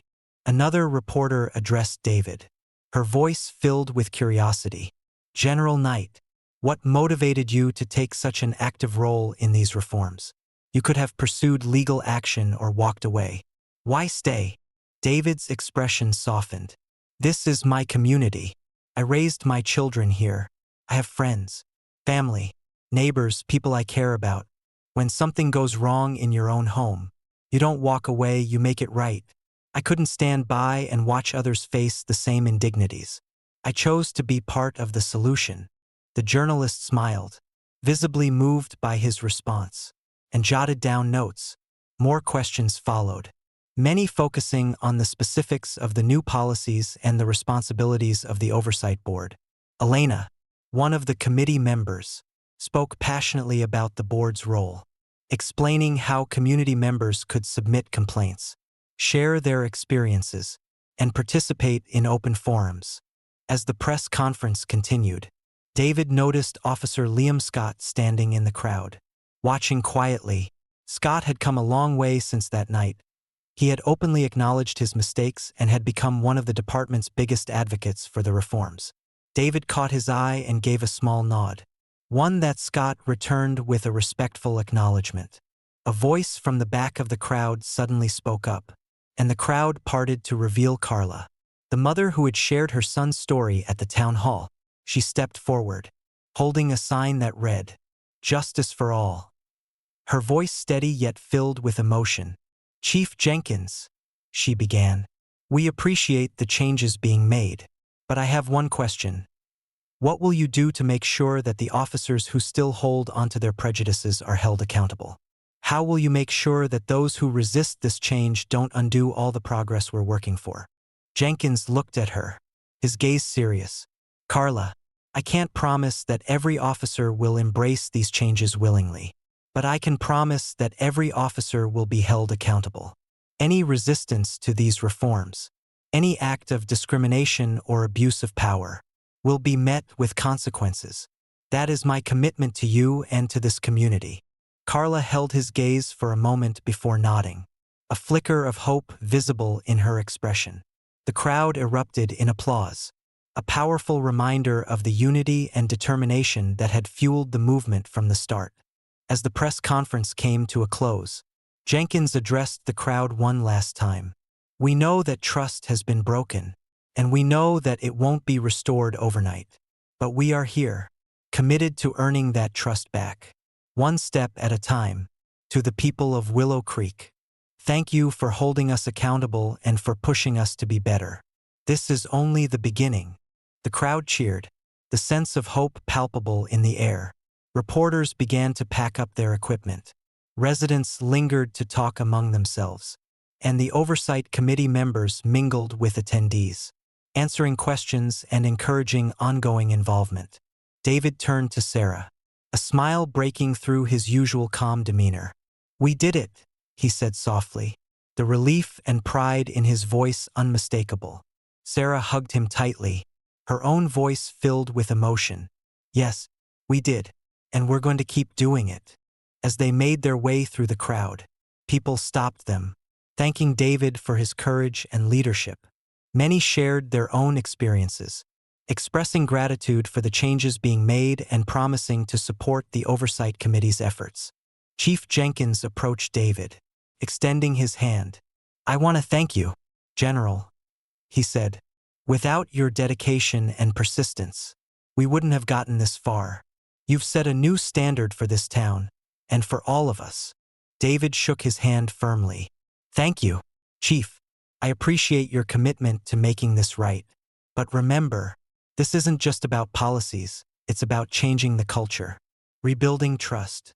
Jenkins nodded, understanding the weight of David's words. "And that's exactly what we intend to do." As David and Sarah left the precinct, they felt a sense of accomplishment, but they knew there was still work ahead. The press conference had been a victory, a public declaration of change, but true reform would require continued vigilance, dedication, and community involvement. The streets of Willow Creek felt different that day, as if the town itself was waking up to a new era. David glanced at Sarah, his heart full of hope, determination, and gratitude.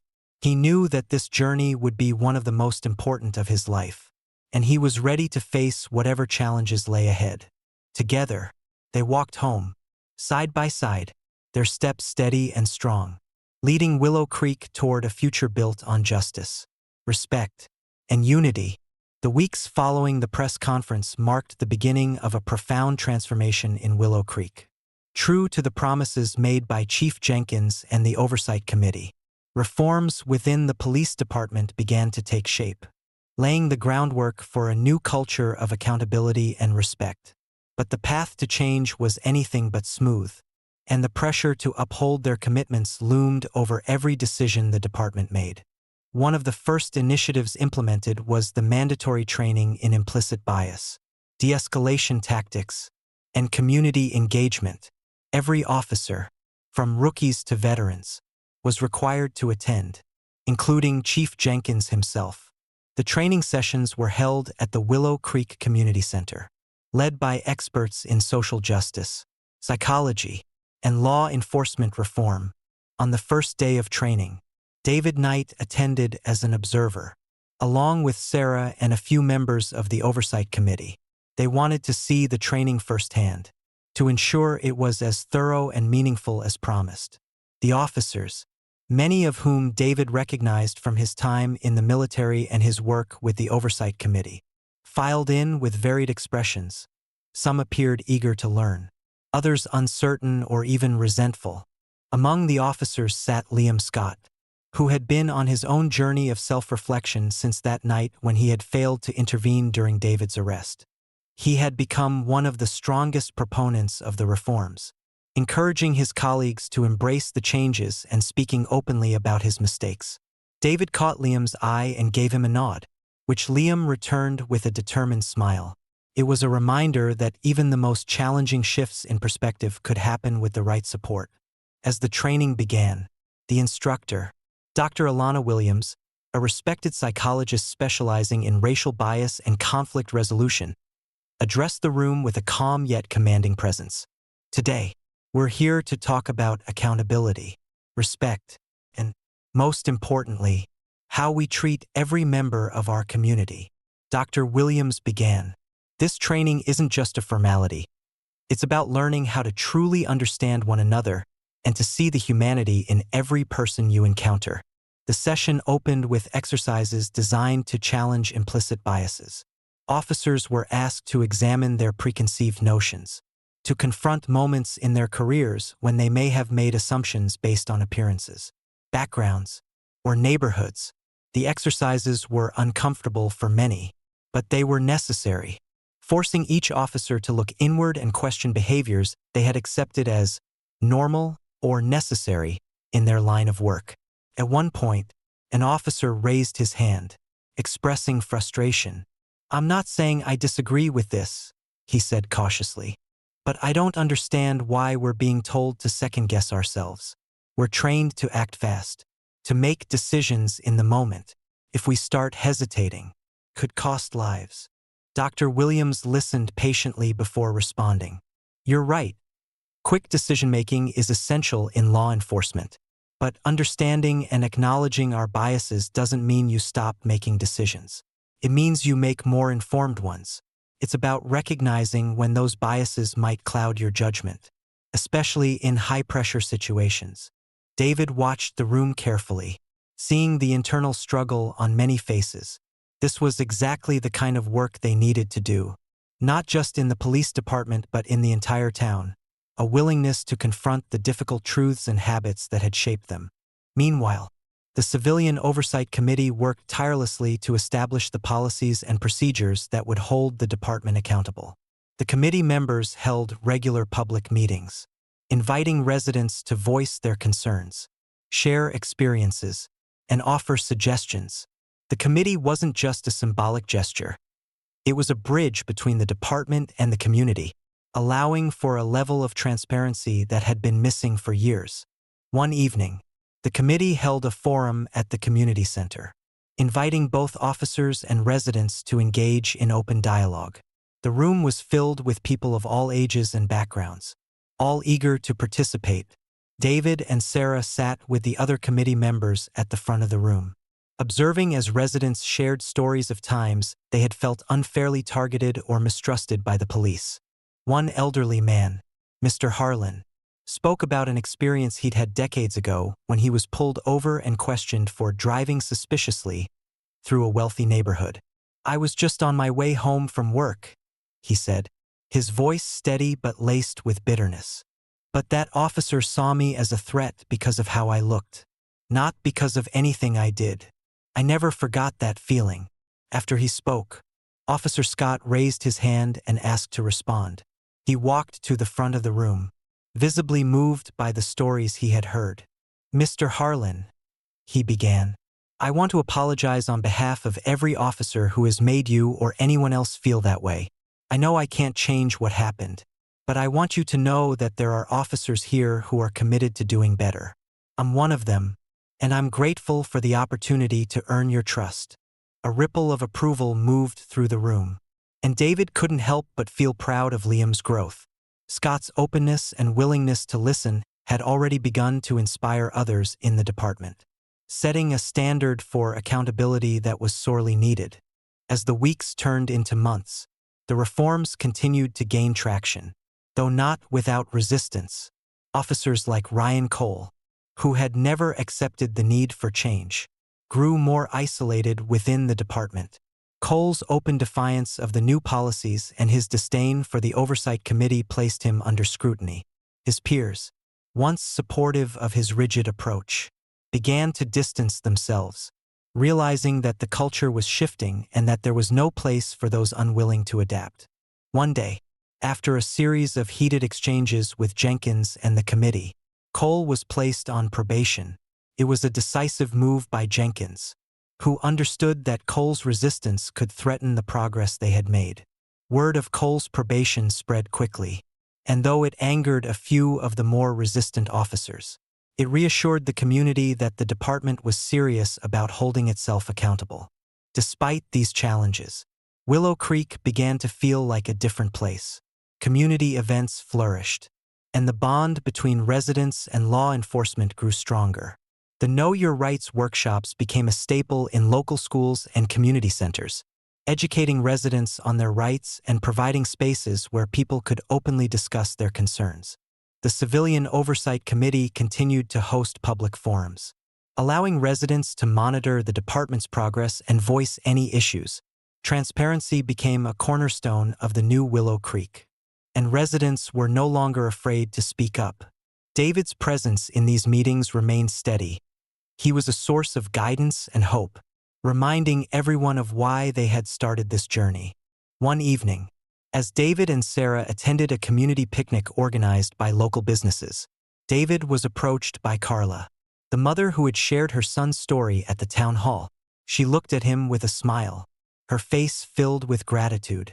"I wanted to thank you, David," she said, her voice warm. "My son feels safe again. He told me the other day that he doesn't feel like he has to look over his shoulder all the time. You've given us all something to believe in."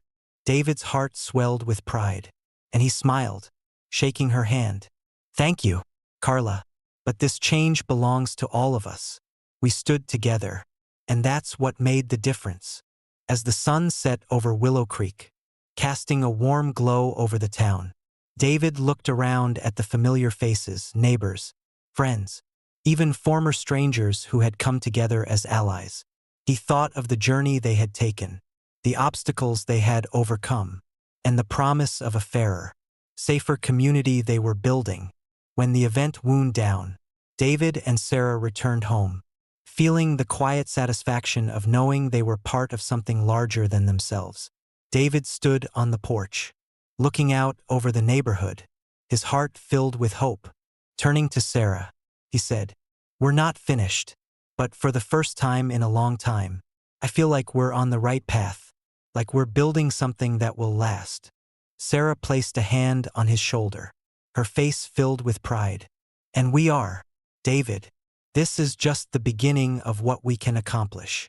As they stood there, watching the lights of Willow Creek twinkle in the distance, David knew that the future held challenges, but he felt prepared. The community was strong, united by a shared vision of justice and equality. They were building a legacy that would shape Willow Creek for generations to come, a future where every resident could walk freely, without fear or mistrust, knowing they belonged in a town that valued them. And for David, that was worth every sacrifice, every struggle, and every step of the journey they had traveled together. Months had passed since the reforms began in Willow Creek, and the town was feeling the shift. What had once been a tense and divided community was now a place of collaboration, mutual respect, and progress. The police department had been transformed through continuous training and the firm oversight of the Civilian Committee. Yet, David Knight knew that for lasting change, they would need more than policies. They would need a new culture rooted in genuine understanding and partnership between the police and the community. One of the Oversight Committee's first big initiatives was a new program called Community Connect, designed to foster communication and trust between law enforcement and residents. Under the program, officers were paired with neighborhood leaders, teachers, local business owners, and even students. allowing them to work together on community service projects, safety workshops, and events.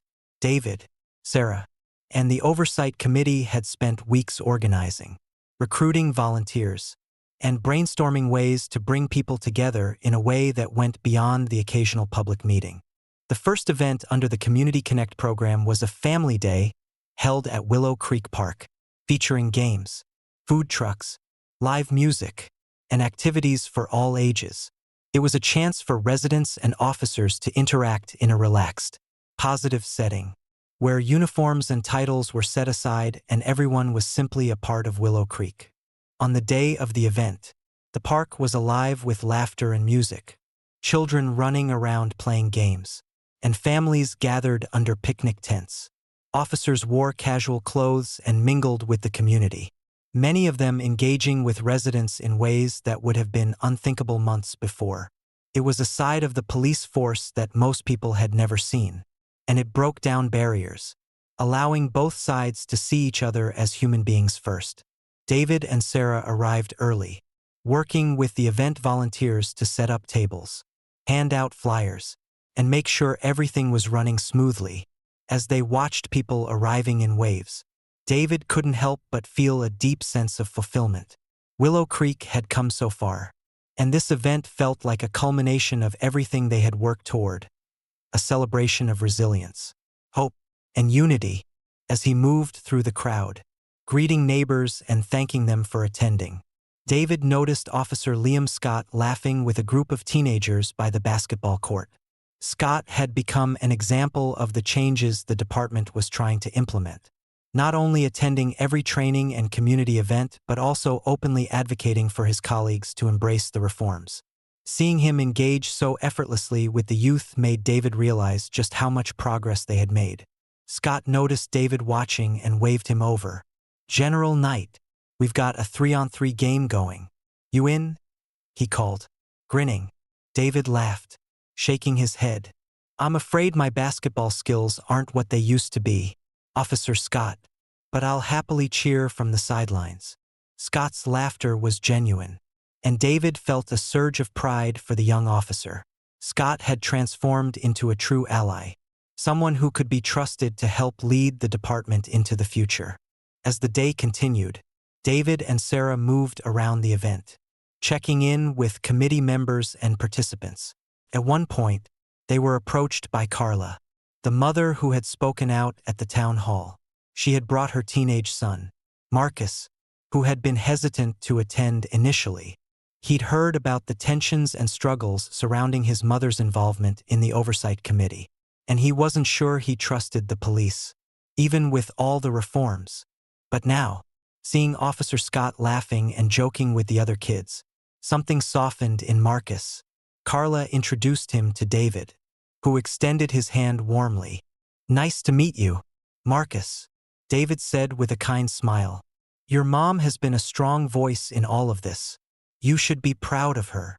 Marcus nodded, a little shy but clearly moved. "Yeah, she talks about it a lot. I didn't think things would really change, but it's good to see people actually coming together." David nodded, placing a reassuring hand on Marcus's shoulder. "Change takes time and hard work, but we're all in this together. The fact that you're here today, it matters. It shows we're moving in the right direction." Marcus managed a smile, glancing over at his mother, who was beaming with pride. They continued to chat for a few minutes, and by the time David and Sarah moved on, Marcus was fully engaged in the event, speaking with other teens and even joining the basketball game.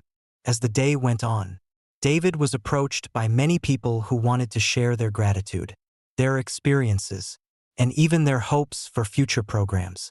Several young people asked about mentorship opportunities, eager to get involved with the Oversight Committee or other local initiatives. That afternoon, during a lull in the activities, Sarah took the microphone to address the crowd, her voice filled with warmth and optimism.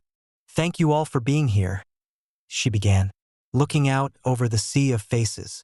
"When we started this journey, we didn't know exactly where it would lead, but what we knew was that Willow Creek deserved better. A place where everyone feels valued and respected. Today, seeing everyone here, residents, officers, children, and elders, it's clear that we're building something beautiful.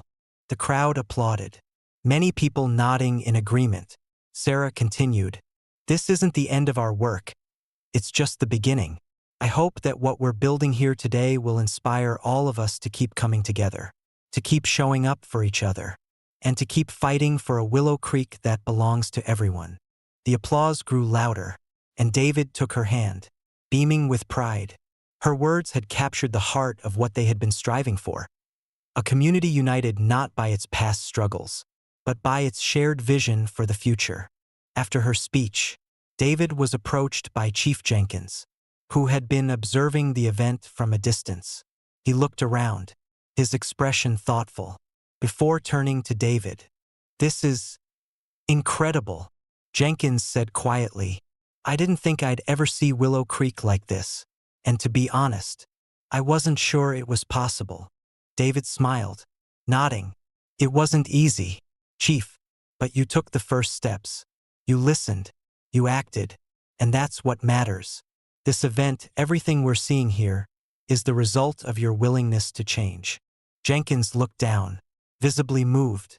"Thank you, General, but I still have a lot to learn, and a lot to make up for." David placed a hand on his shoulder, his voice steady. "We all do, Chief. That's the nature of growth. What matters is that we're committed to doing it together."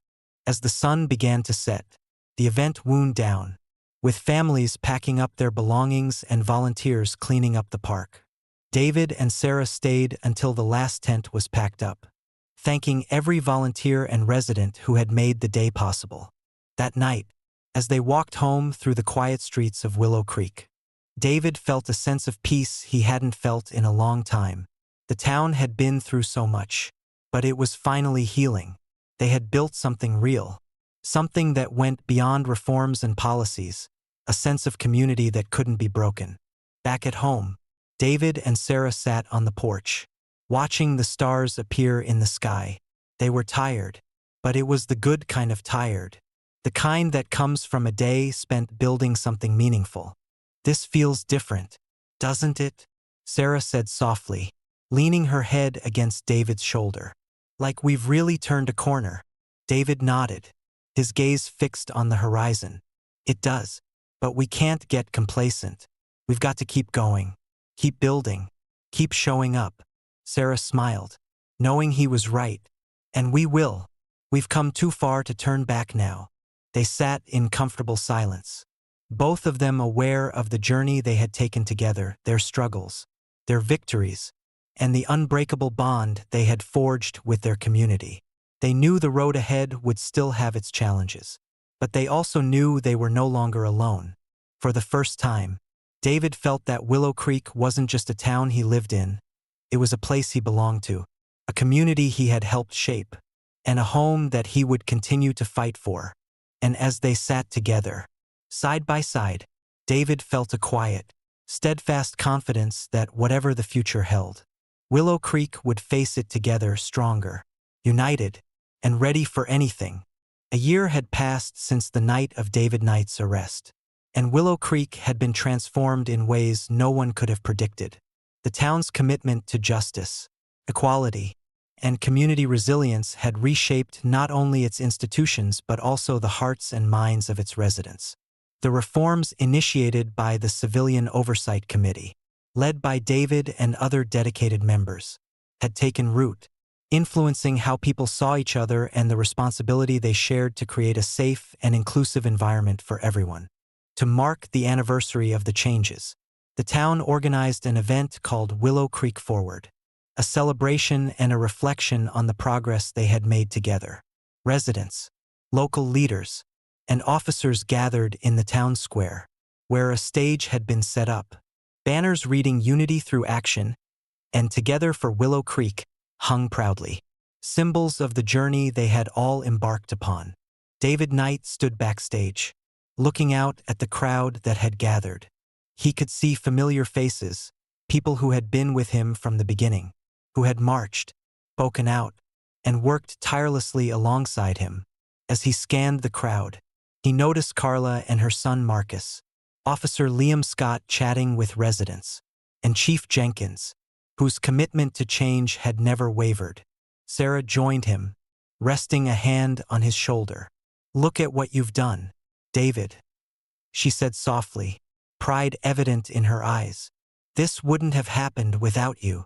David shook his head, smiling. "No, Sarah, this happened because of all of us. Every single person who chose to believe that Willow Creek could be better. I just helped us find the way." As the event began, Sarah took the stage to welcome the crowd. Her voice, warm and confident, carried across the square. "Thank you all for being here today," she began. "A year ago, we came together to demand change. We came together to say that Willow Creek would be a place where everyone is respected and valued. Today, we celebrate the progress we've made and the people who have made it possible." The audience applauded, and Sarah continued, her voice filled with hope. "This event is more than just a celebration. It's a reminder of our commitment to each other. The work we've done isn't finished, but we are stronger, and we are ready for whatever comes next." After her opening remarks, several speakers took the stage, each sharing their personal experiences and the impact of the reforms on their lives. Carla shared how her son Marcus now felt safe in his own neighborhood and had even joined the Oversight Committee's youth mentorship program, helping other young people understand their rights and responsibilities as members of Willow Creek. Chief Jenkins spoke about the changes within the department, acknowledging the mistakes of the past and committing to a future of transparency and accountability. "We're not perfect," he said, his tone somber but resolute, "but we're trying every day to be better. This past year has taught us that trust must be earned. And I'm here to say that we are committed to earning that trust every single day." The crowd responded with applause, many of them nodding in agreement. Jenkins' humility and willingness to listen had earned him the respect of the community, and the applause was a testament to the progress he had helped foster. When it was finally David's turn to speak, he felt a mixture of pride and humility. Taking the microphone, he looked out at the crowd, allowing the weight of the moment to settle. "Thank you," he began, his voice strong but filled with emotion. "This isn't just a moment for celebration, it's a moment for reflection. We started this journey because of pain, because of injustice, and because of a shared vision that Willow Creek could be a place of fairness and equality. What we've accomplished together is nothing short of extraordinary." He paused, letting his words sink in. "But this isn't the end. It's the beginning of a legacy. The changes we've made are not just policies. They're commitments we've made to each other, to our children, and to everyone who calls Willow Creek home. This town belongs to all of us, and it's our responsibility to protect the progress we've fought for." David glanced at the faces in the crowd, seeing the determination reflected back at him. "Each of you played a part in this. Every voice, every protest, every meeting and conversation, it all mattered. It still matters. And as we move forward, we must remember that our strength is in our unity. Together, we're unstoppable." The crowd erupted into applause, a wave of emotion sweeping over them. David could see tears in some eyes, and others looked on with smiles of gratitude and pride. This was their victory, their moment of healing and transformation. As the applause quieted, David continued, "I want to take a moment to recognize those who have been instrumental in this journey. The Oversight Committee members, the dedicated officers who embraced the reforms, and everyone who volunteered, who spoke out, who showed up, day after day.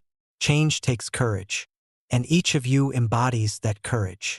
After David's speech, several awards were presented to recognize community members who had gone above and beyond. Carla received an award for her advocacy and dedication to the youth mentorship program, while Officer Scott was honored for his role in leading his colleagues toward a culture of transparency and respect. Chief Jenkins also received a special recognition for his leadership and commitment to change within the department. The ceremony was followed by a candlelight vigil, a quiet and powerful symbol of the unity that had carried Willow Creek through its darkest moments. As people lit their candles, A sense of peace and resolve settled over the crowd. The candles illuminated the faces of those gathered, casting a soft glow that seemed to hold the promise of a brighter future. After the vigil, as people began to disperse, David and Sarah stayed behind, watching the town square empty and feeling the weight of all they had accomplished. They were joined by Chief Jenkins, who walked up to them with a look of quiet gratitude. "David, Sarah," he began, his voice full of sincerity. "I don't think I can ever thank you enough. What you've done for this town, it's changed everything. You've given us a second chance." David nodded, clasping Jenkins' hand. "Thank you, Chief, but this is all of us, and it's up to all of us to keep it going." Jenkins nodded, his gaze serious. "I know, and I'll make sure we do."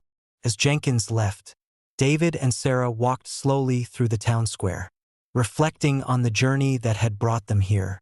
Willow Creek was no longer just a town marked by a painful past. It had become a beacon of hope, a model of what a community could achieve when united by a common purpose. When they finally returned home, David looked around at the familiar walls, feeling a deep sense of peace. Willow Creek was their home in every sense of the word, a place they had helped rebuild with compassion, courage, and unyielding faith in each other. That night, as David and Sarah sat together on their porch, they spoke about their plans for the future. They knew that challenges would come, that the fight for justice and equality was ongoing, but they were no longer fighting alone. They had a town, community, and a family that was stronger than ever, bound by a legacy of resilience and hope. And as the stars sparkled above them, David felt a quiet, unshakable certainty that Willow Creek's future was brighter than it had ever been. The town had become a place of transformation, a place where anyone, regardless of their background, could find safety, respect, and belonging. This was the legacy of their journey, and it was a legacy that would endure, carried forward by the people of Willow Creek for generations to come.